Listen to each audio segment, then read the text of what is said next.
दोस्तों आपका स्वागत है हमारे चैनल अनिदेव एक्सप्लेन में। यहाँ आपको मिलेगा ऑथेंटिक और जेन्युइन रिव्यू आपके फेवरेट एनिमे और मांगा के related. So let's begin the video.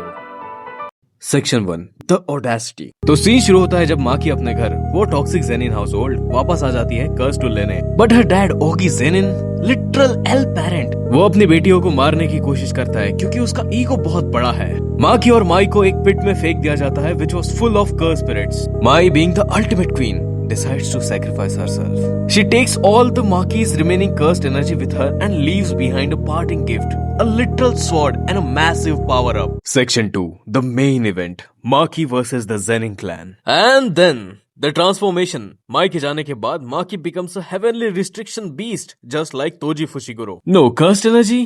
No problem. She's now got that dog in her. Round 1 Ogi Zenin. Maki ने अपने बाप को एक सेकंड में फिनिश कर दिया। No dialogue, just straight hands. Emotional damage 0, physical damage 100। Round 2 the Kukuru unit. ये लोग सोच रहे थे कि माकी को घेर लेंगे।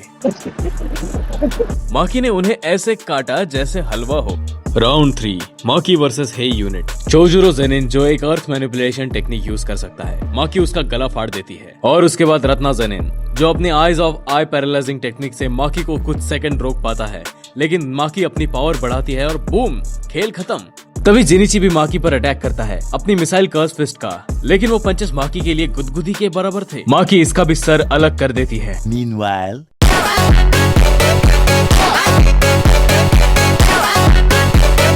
Round 4 Naoya Zenin. He thought he was a main character. Maki ने बस एक पंच मारा और उसका चेहरा well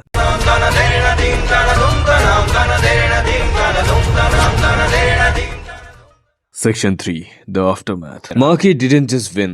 She deleted the whole clan from the server. She literally chose violence and we are here for it. This episode proved that Maki isn't just strong for a girl.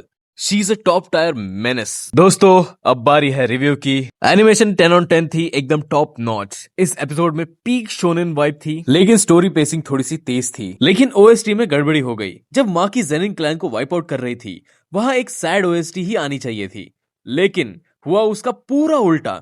वहां use की गई एक happy type OST, या फिर उसे upbeat भी कह सकते हैं। ये ओएसटी चेंज एक तरह से टोटली डिसरिस्पेक्ट है मांगा सीन के लिए।